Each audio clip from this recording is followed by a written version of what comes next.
আমরা বললাম মালিক উনি কে?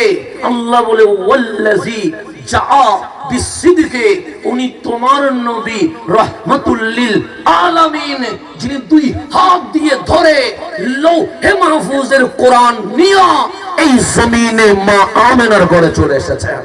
তাহলে আমরা আসি খালি হাতে, নবী আসে কোরআন নিয়ে। আল্লাহ বলে প্রথম অনুগ্রহ রাহমাতুল লিল আলামিন, দ্বিতীয় অনুগ্রহ কুরআনুল কারীম। আল্লাহ বলে 3 নাম্বার অনুগ্রহ কি জানিস? আমি বলি মালিক মনে হয় ডাক্তার হওয়া। আল্লাহ বলে না। মালিক মনে হয় ইঞ্জিনিয়ার হওয়া। আল্লাহ বলে না। মালিক মনে হয় লয়ার হওয়া। আল্লাহ বলে না। মালিক মনে হয় সচিব হওয়া। আল্লাহ বলে না। মালিক মনে হয় রাষ্ট্রপতি হওয়া। আল্লাহ বলে না। তো মালিক তুমি বলো 3 নাম্বার অনুগ্রহ কি? আল্লাহ বলেন ওয়াকাযালিকা জাআলনাকুম উম্মাতাও ওয়াসাতা। 3 নাম্বার অনুগ্রহ হচ্ছে কোটি মানুষ থেকে আমি আল্লাহ যাচাই বাছাই করে তোমাদেরকে হাবিবের উম্মত হিসেবে কবুল করে ফেলেছে। তাহলে আমার নবীর উম্মত হওয়া এটা আল্লাহর নিয়ামতের মধ্যে কয় নাম্বার? 3 নাম্বার। আপনি হিন্দু হন নাই, বৌদ্ধ হন নাই, চাকমা হন নাই, ইহুদি খ্রিস্টান হন নাই, 4300 ধর্ম আছে। আল্লাহ ওনাদের অনুসারী বানাই নাই, সেকুলার বানাই নাই, রামবাম বানাই নাই, নাস্তিক বানাই নাই। মালিক দয়া করে আপনাকে আমাকে হাবিবুল্লাহর উম্মত বানায়া দিয়েছেন। এখন বলেন নবীর উম্মত হওয়াতে দামি না অদামি? দামি বললে হবে না। আল্লাহরে জিজ্ঞেস করেন মালিক তোমার নবীর উম্মত হওয়াতে দাম বাড়ছে না কমছে?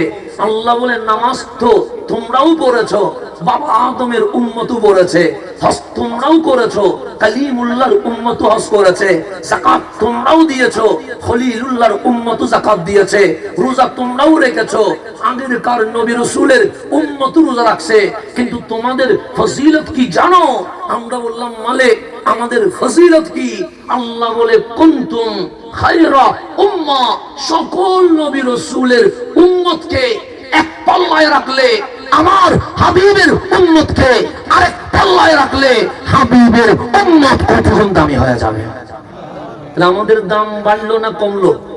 এখন আমরা দুনিয়াতে আসছি সবার শেষে, নামাজ পড়ছি সবার শেষে, রোজা রাখছি সবার শেষে, মাহফিল করছি সবার শেষে, কালিমা পড়ছি সবার শেষে, জিকির করছি সবার শেষে। আমার রাসূল বলে উম্মত তুমি এসেছো দুনিয়ায় সবার শেষে আর জান্নাতে যাবে সবার আগে। এই ফজিলত শুধু আমাদের, অন্য কারো ফজিলত পাওয়া হয় নাই। এই ফজিলত যেটা আমাদেরকে দিয়েছে আল্লাহ, আমরা আসলাম সবার শেষে, জান্নাতে যাব সবার আগে। সেজন্য আমার রাসূল বলে কাল হাসরের ময়দানে 120 লাইন হবে, কোথায় শুরু কোথায় শেষ এটা আমি বলতে পারবো না, দুনিয়ার কোনো মুহাদ্দিস বলতে পারবে না, কোনো মুফতি বলতে পারবে না। কিন্তু আমার রাসূল বলে 120 লাইনের মাঝে 80 লাইন আমি নবীর উম্মত দাঁড়িয়ে থাকবে। কয় লাইন? 80 লাইন। ইন্না আতাইনা কাল কাউসার, এটার নাম কাউসার। 40 লাইন অন্যান্য নবী রাসূলের উম্মত, 80 লাইন আমার নবীর উম্মত। সাইয়্যিদুনা আনাস রাদিয়াল্লাহু তাআলা উনি জিজ্ঞেস করলেন নবী গো, অগণিত উম্মত, কোটি কোটি উম্মত, আপনি চিনবেন কেমনে? সবাই তো মানুষ, সবাই তো হাসরের ময়দানে দাঁড়াবে। আমি এই মাহফিলে 3 বছর আসছি, এখন আপনি যদি আমারে বলেন চিনেননি, আমি চিনতে কষ্ট হয়ে যাবে। কিন্তু আনাস জিজ্ঞেস করছে নবী গো, এই অগণিত উম্মতরে চিনবেন কেমনে? আমার রাসূল বলে আনাস শুনে রেখো, 1 মিনিটের ভেতরে আমি নবী হাসরের ময়দানে আমার উম্মতকে আলাদা করে বলতে পারবো। আমার চিনতে কোনো সমস্যা হবে না। কেন? তাদের 3টা লক্ষণ থাকবে, তাদের 3টা নমুনা থাকবে, যেই নমুনা অন্য কারো কখনো নসিব হবে না। 1 নম্বর গুররুন মুহাজ্জালিন, তাদের 5টা অঙ্গ দবদবে সাদা হবে, লাইটের মতো নূর বের হবে। আজকের লাইট যেরকম অন্ধকারকে আলোকিত করে দিয়েছে, আমার উম্মতের 5টা অঙ্গের নূর কাল হাসরের ময়দানকে আলোকিত করে দিবে।